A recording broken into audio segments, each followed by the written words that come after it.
Je vous prie de vous lever pour donner honneur à cette parole. Gloire à Dieu. Je crois que votre Bible commence par « Pourquoi dis-tu Jacob » n'est-ce pas? Verset 27. Pourquoi dis-tu Jacob? Si ça l'air, allez ainsi avec votre Bible, élevez votre main.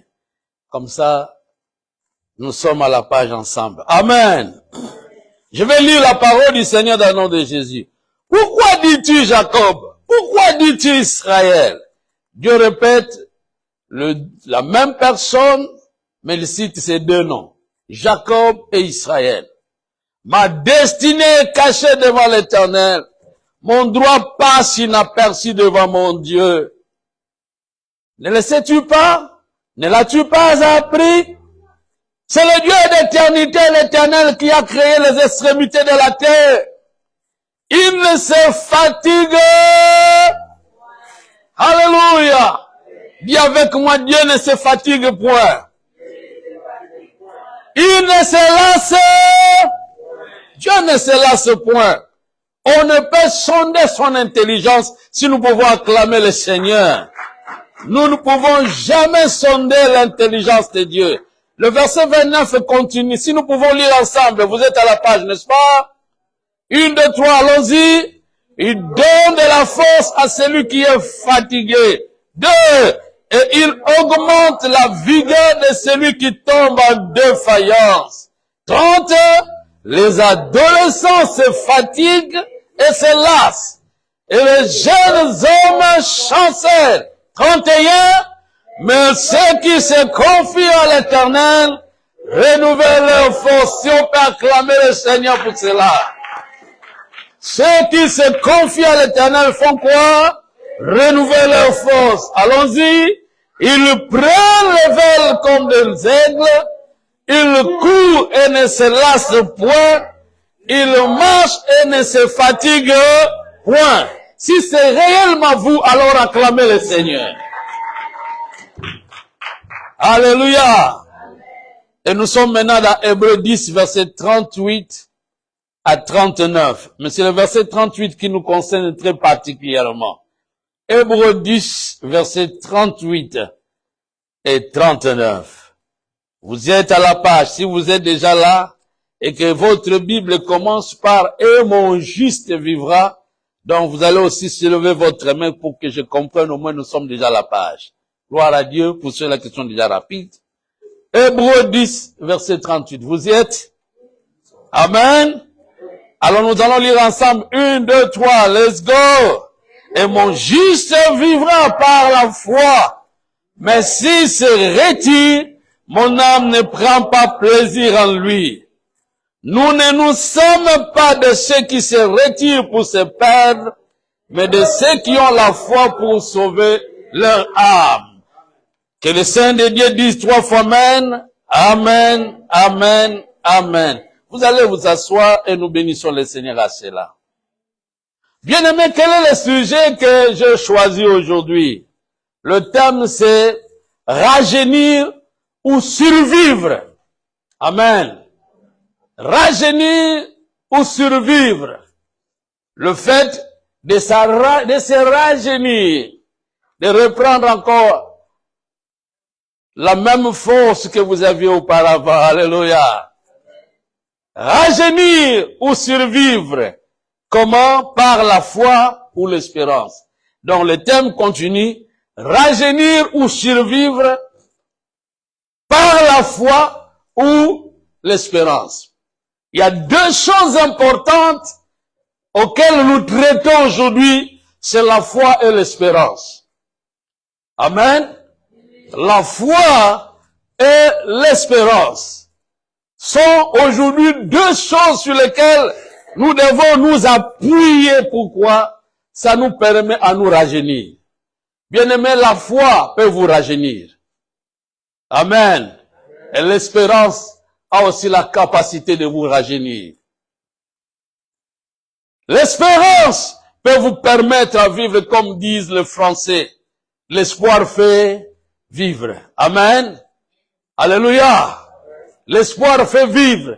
Quand vous avez encore l'espérance, vous aurez encore la force de songer qu'un jour, la situation sur laquelle je passe aujourd'hui, ça ne sera plus la même. Je serai une autre personne.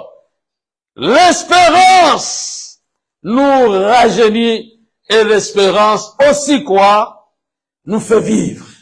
Amen. C'est pourquoi le thème, c'est rajeunir ou survivre par la foi ou par l'espérance. Amen.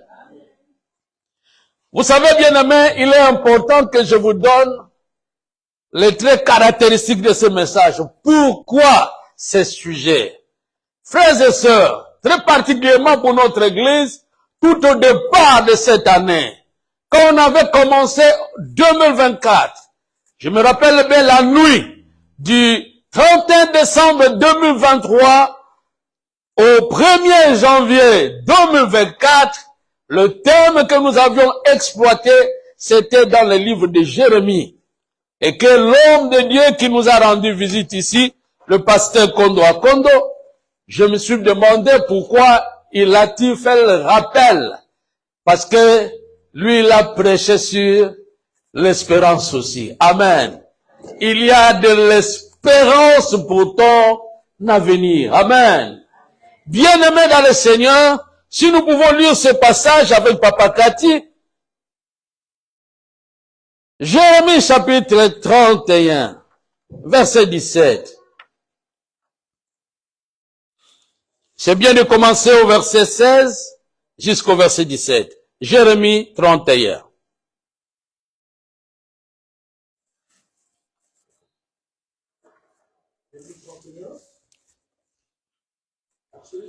« 17.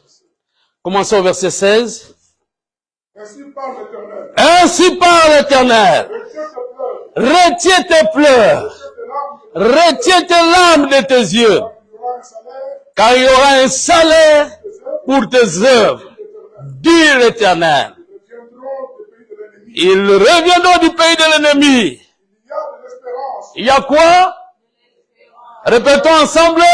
Il y a de l'espérance. Merci Papa Cathy, vous pouvez continuer. Pour ton avenir, dit l'Éternel, tes enfants reviendront dans leur territoire. Alléluia. Acclamons le Seigneur. Nous avons commencé avec ce passage de Jérémie chapitre 31 verset 17, que je répète, il y a de l'espérance pour ton avenir. Un message qui avait été adressé à un peuple qui avait perdu tout l'espoir. Amen. Frères et sœurs, la situation ou peut-être l'état sur lequel le peuple d'Israël vivait, très particulièrement de Juda, amen, qui était en exil, était tout à fait contradictoire en rapport avec ce dont ils avaient reçu comme promesse. Ils se croyaient un peuple dans la joie pour tous les jours. Ils ne vont vivre seulement que rose sur rose. Ça sera merveilleuse et sur merveilleuse. Comme aussi parmi nous, quand nous sommes venus ici aux États-Unis, tout le monde se croyait que je suis venu dans un pays où il y a le paradis. Pays où coule le lait et le miel.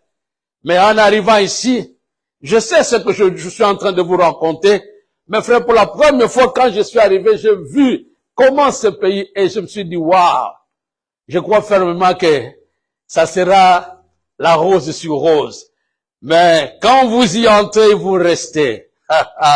C'est le monde des stress terribles. Frères et sœurs, si vous n'êtes pas capables, vous pouvez même fuir. Amen. Mais quand vous travaillez, vous bossez dur, comme quelqu'un avait dit, si vous payez le prix de la souffrance, demain vous allez sourire. Mais si vous souriez aujourd'hui, sachez-le que demain, vous allez payer le prix. C'est pourquoi il faut se réjouir quand vous payez le prix dès le départ. Amen. Alléluia. Bien-aimés, ne vous en faites pas. Ceux qui commencent la vie avec gaieté, la joie, ils en finissent plus avec des malheurs. Mais ceux qui sèment avec larmes, moissonneront avec chant d'allégresse si on peut acclamer le Seigneur. Un message qui avait été adressé au peuple qui se trouve en exil et que leur pays est dévasté, détruit. Ils avaient perdu tout l'espoir. Mais Dieu leur dit, il y a de l'espérance pour ton avenir. Amen. Si on peut même revenir au même passage que j'avais donné d'Ésaïe. Chapitre 40, verset 27. Écoutez ce qui s'est dit ici. Pourquoi dis-tu Jacob? Pourquoi dis-tu Israël? Ça, c'est la question souvent que les enfants de Dieu se posent. Mais bien aimés dans le Seigneur, permettez que je vous donne un petit témoignage à mon sujet. Peut-être, vous avez un témoignage plus puissant que moi. Amen. Mais je vous dirai que quand on vient à Dieu, souvent nous avons une autre image des choses que nous allons rencontrer avec le Seigneur. Je ne sais pas comment est-ce qu'on vous avez prêché l'évangile. Mais je crois pour moi l'évangile que c'est quand vous venez à Dieu, vous n'avez plus de regard à quoi que ce soit. Vous ne venez pas pour chercher le mariage, vous ne venez pas pour chercher la guérison, vous ne venez pas à Dieu pour chercher les choses de la terre, vous venez à Dieu de manière à marcher avec Jésus, c'est-à-dire à vivre la vie qui était en Christ. Amen. Si c'était ça le moyen par lequel vous êtes venu à Dieu, c'est que vous étiez dans le bon droit, dans le droit chemin. Mais si vous étiez venu à Jésus seulement pour vous marier, pour être guéri, pour voyager, pour recevoir quoi que ce soit, ça ce n'est pas l'évangile. L'évangile c'est accepter Jésus, qu'il soit votre Seigneur, que vous remplaciez sa vie et que lui il prenne votre vie. C'est ça ce qu'il avait fait. Il a pris notre place à la croix pour que nous prenions sa vie. Amen. Alléluia. Mais en venant au Seigneur, il y a des choses que nous vivons. Des choses telles qu'il y a des persécutions, des tribulations, il y a des moments où vous serez haïs de tous, et le moment où vous allez aussi traverser des zones d'ombre, et vous vous sentez que ça ne donne plus l'espoir.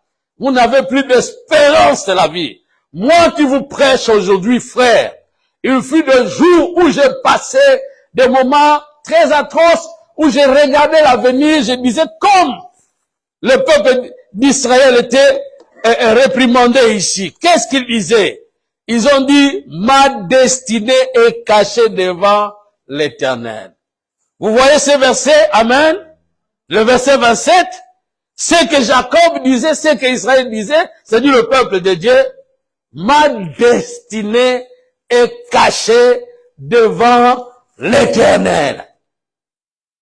Mon droit passe inaperçu devant mon Dieu. Mes frères et sœurs, il y a des moments où quand vous regardez à votre vie, vous regardez là où vous étiez et là où vous partez, vous vous dites que ma destinée est cachée devant Dieu. C'est-à-dire, je ne vois plus d'espérance.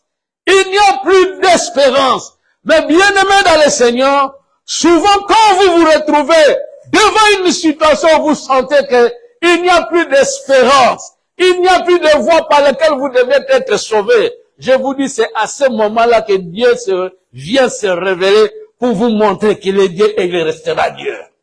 Alléluia!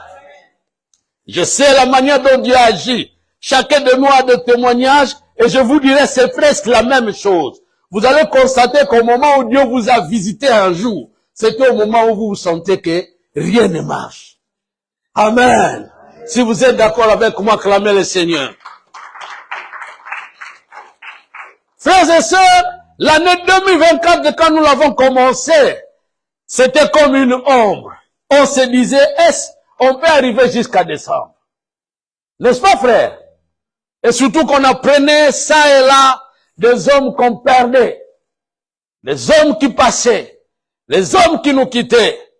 On regardait la vie. Il y a des gens, même quand on est arrivé à l'élection présidentielle ici aux États-Unis, les gens disaient, si Biden passe, voici comment nous serons.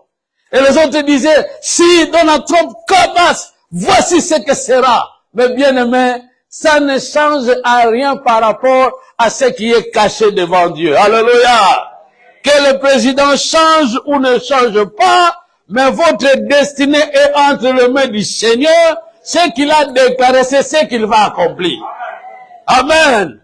Je me rappelle même, mes frères, la première fois quand le président Trump est passé au pouvoir, il y a des enfants que j'ai connus ce jour-là, ils n'ont pas voulu aller à l'école.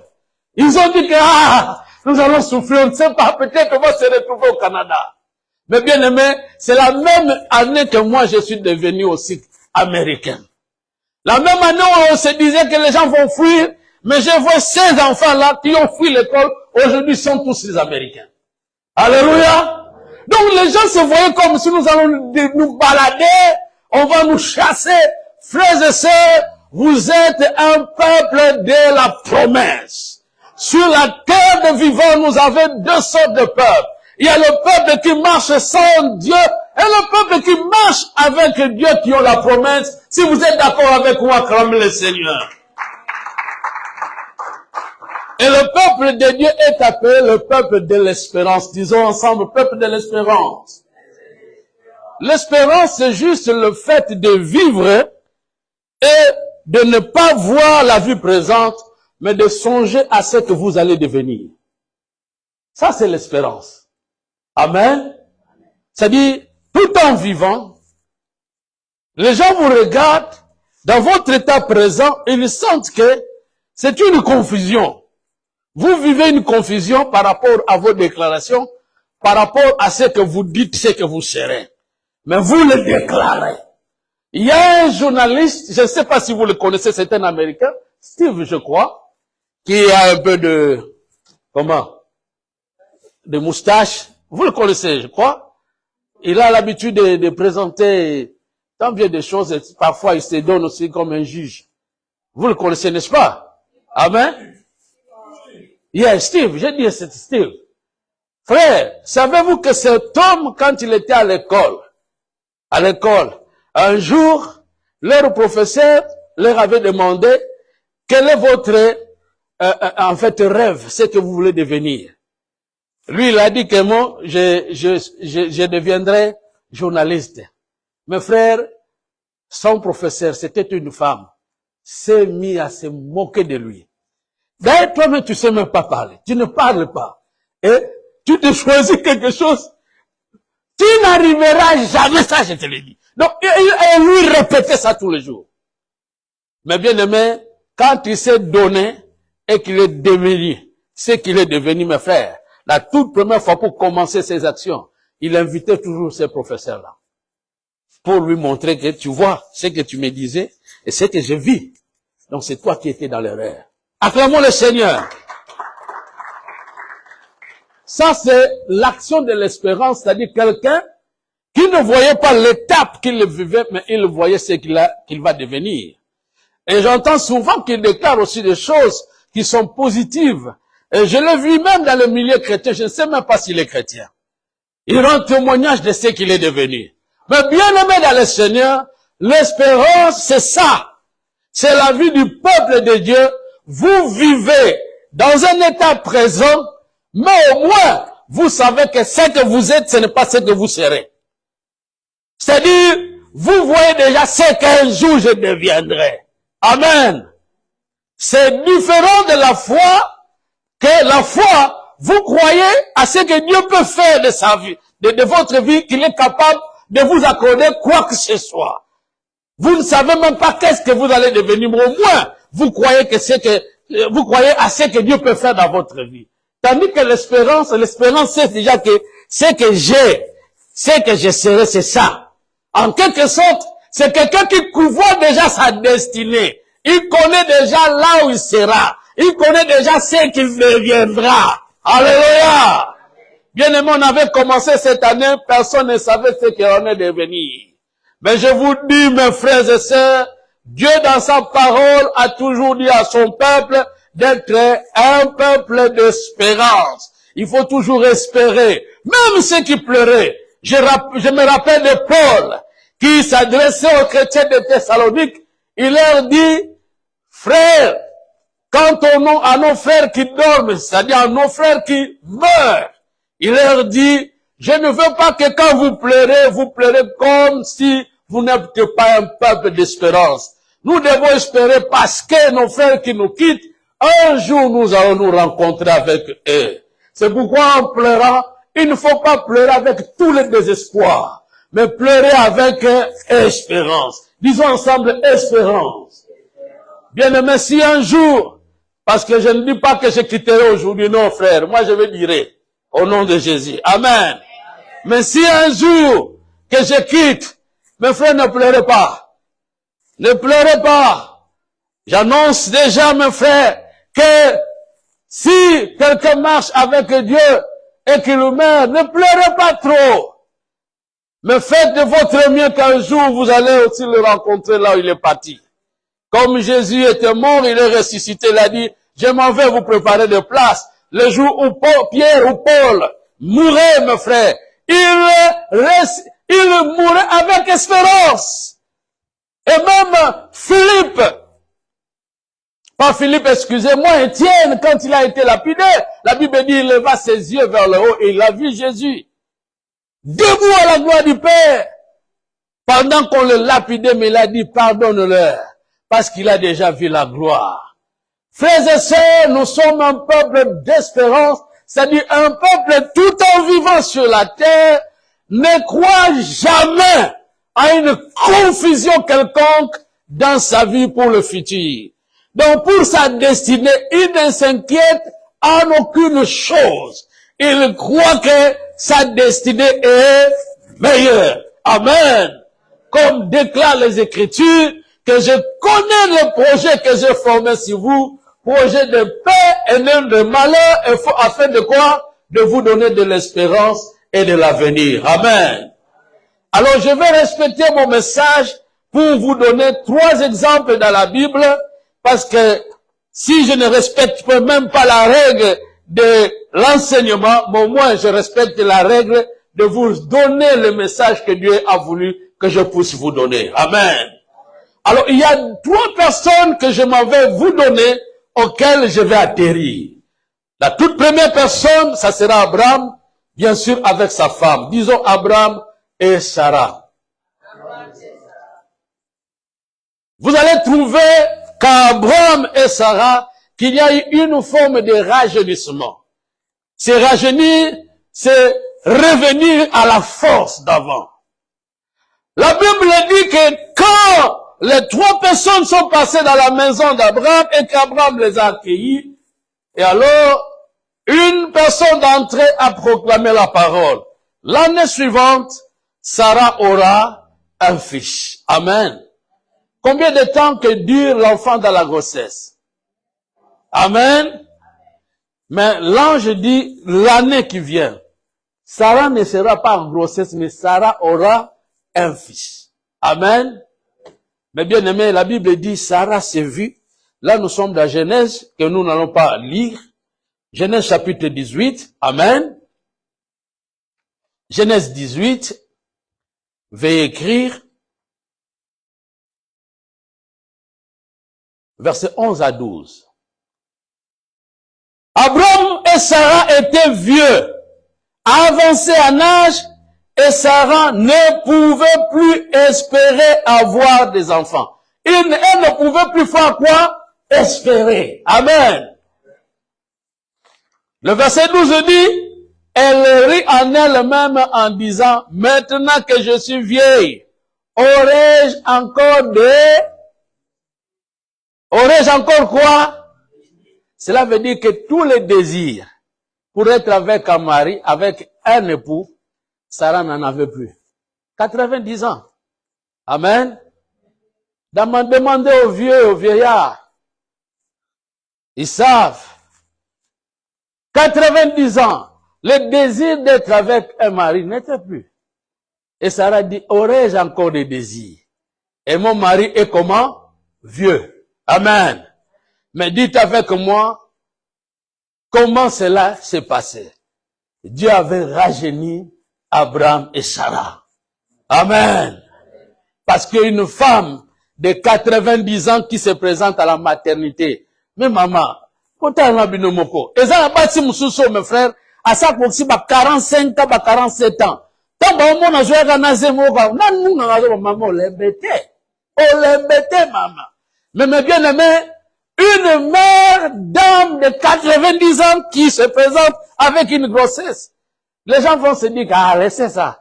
Ça, ce sont des miomes. Amen. Alléluia. Oh, moi, ça, vous méritez. Bah, opérer. Ça, ce n'est pas ça. Ça, c'est pas normal.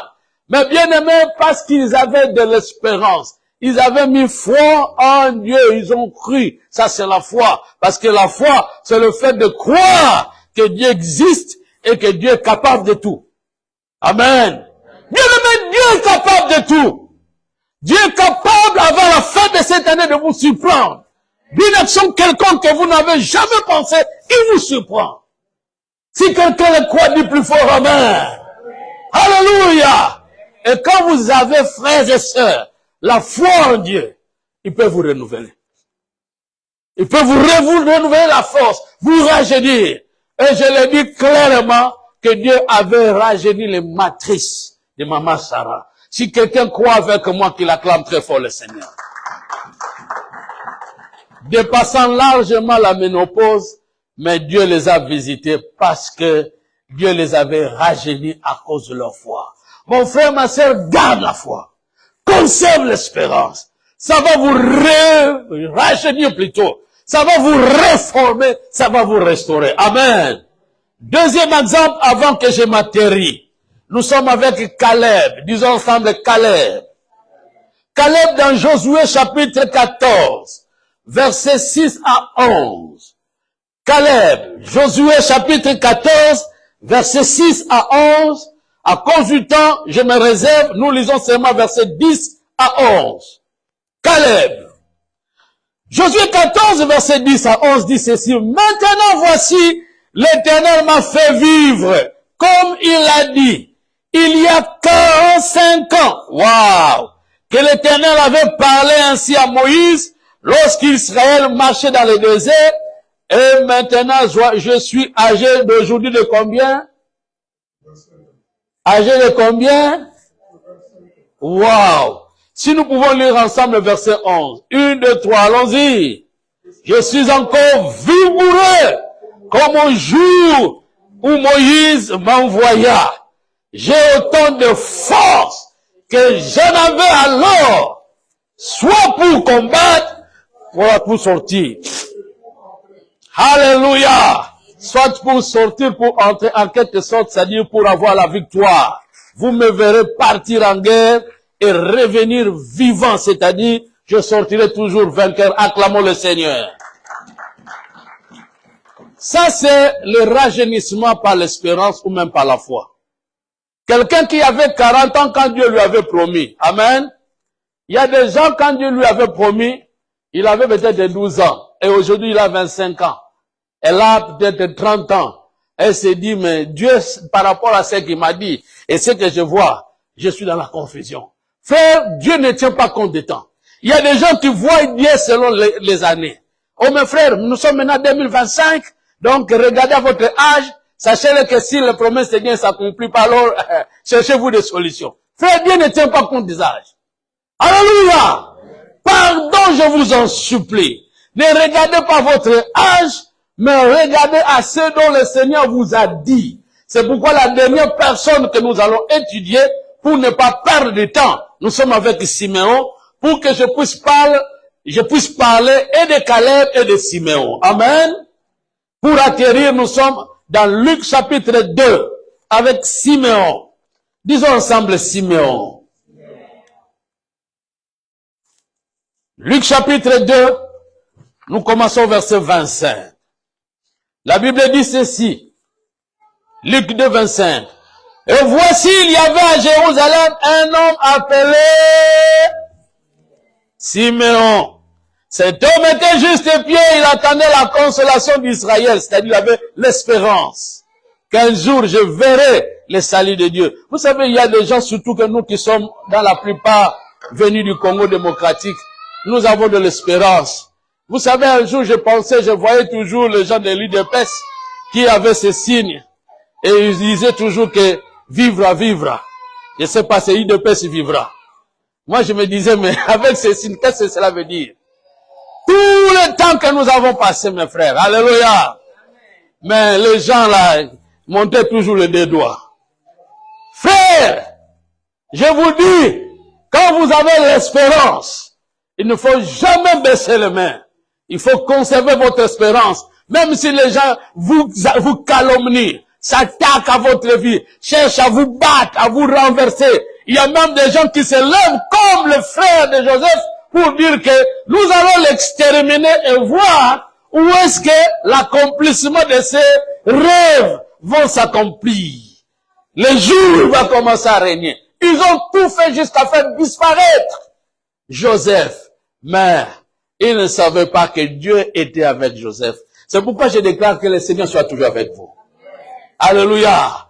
Dieu, quand il est avec vous, mes frères, tout ce que les gens feront, ils ne seront pas à mesure d'anéantir le rêve de Dieu pour votre vie. J'entends quelqu'un qui crie plus fort, Amen. Alléluia.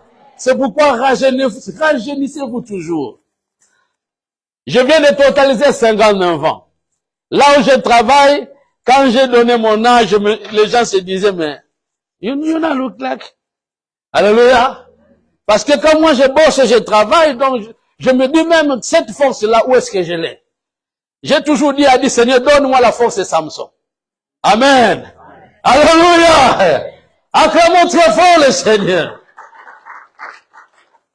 Il y a des gens que vous voyez que, fini, mais le jour où vous allez le revoir encore, quand Dieu va le visiter, vous allez le revoir encore rajeuni. Alléluia. Et nous avons affaire à cet homme qui était averti par le Saint-Esprit Simon. Verset 26, c'est là où je m'arrête. Il avait été divinement averti par le Saint-Esprit qu'il ne mourrait point. Amen. Avant d'avoir vu le Christ et le Seigneur. Le problème, c'est quand vous avez déjà quelque chose que Dieu vous a dit. Cette église marche avec les promesses de Dieu. Si ça allait disparaître, elle allait déjà disparaître, frère. Alléluia. Il y a des moments où moi je me disais, quand on vient au culte, je dis, je ne verrai seulement peut-être le frère tel, peut-être on sera seulement 3 personnes. Mais quand vous venez, vous voyez le culte plein. Mais qu'est-ce que tu veux me dire? Et vous voyez même des gens qui ne venaient plus, vous le voyez.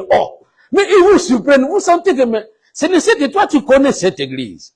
Bien-aimé, si personne ne vous connaît, mais que vous savez que Dieu vous connaît, que vous avez les promesses de Dieu, même si vous traversez la vallée de l'ombre de la mort, faites comme David a dit, je ne crains aucun, car tu es avec eux. Acclamons très fort le Seigneur. Aucun mal, car tu es avec moi. Frères et sœurs, le peuple de la promesse, le peuple de Dieu marche avec deux choses. La foi et l'espérance. Et la Bible dit, mon juste vivra par...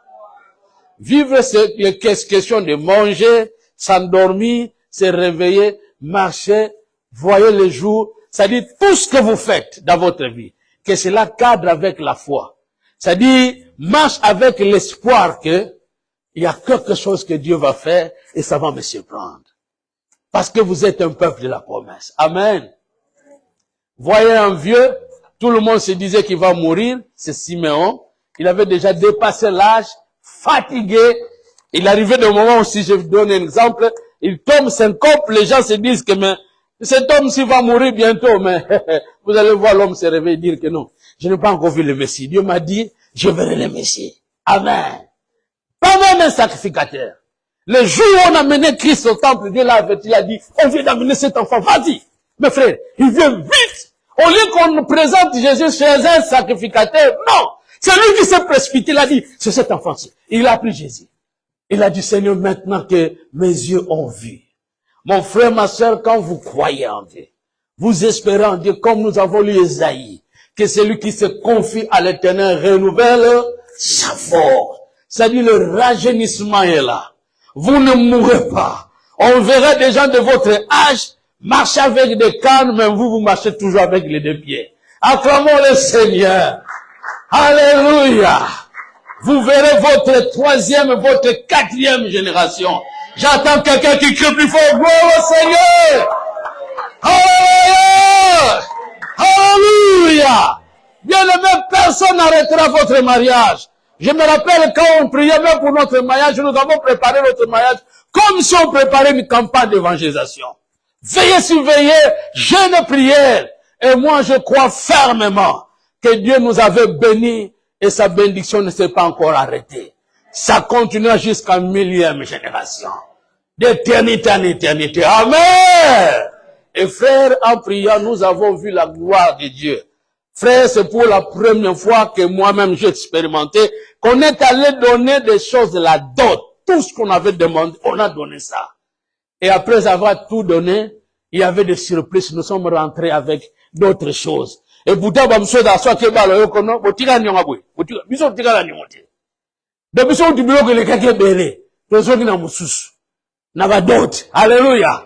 Le jour de notre mariage, me fait 2 places. Tozo stadium, il y a 4 janvier 5 babette à Kanano basket.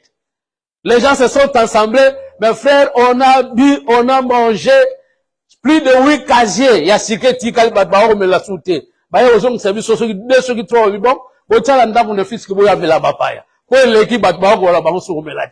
Alléluia. Nous nous sommes dit, mais qu'est-ce que nous avons eu? Qu'est-ce qu'on a eu? Nous avons compris le secret de la semence. Moi et ma femme, il y avait un séminaire pendant qu'on se préparait. Mais bien aimé, je donnais une partie croyant que ma femme a caché ce qu'on était en train de cacher. Elle aussi, elle a touché là où on devait cacher mes frères. Elle a donné, j'ai dit, Seigneur, est-ce que toi tu nous amènes? Mais Dieu nous a surpris. C'est pourquoi il faut être souple avec Dieu. Amen. Quand il y a quelque chose, il faut toujours provoquer Dieu. Par votre manière, car vous ne savez pas là où Dieu va déboucher ou ouvrir les choses. Alléluia. Quand vous avez l'espérance en Dieu, Dieu va vous renouveler la force. Dieu va vous redonner encore la force. Mais quand vous perdez l'espoir, frère, vous pouvez même vieillir avant. Regardez nos frères qui n'ont plus d'espérance à leur avenir. Regardez seulement leur vie. Vous allez vous demander, mais mon frère, pourquoi ça? Parce que sa vie d'abord, il ne voit pas, quand il sera en retraite, comment est-ce qu'il va vivre. Vous, au moins, peut-être qui travaillent, vous savez que vous aurez ne plus qu'un salaire. Mais il y a d'autres. Mais frère, rien qu'à manger pour la journée, ils n'ont pas ça. Amen. Donc, il y a des difficultés. Voilà pourquoi vous entendez aujourd'hui des AVC, parce que les gens raisonnent à leur avenir. Mais quand vous avez l'espérance, vous n'allez jamais raisonner, mais vous allez plus vous confier en Dieu. Amen.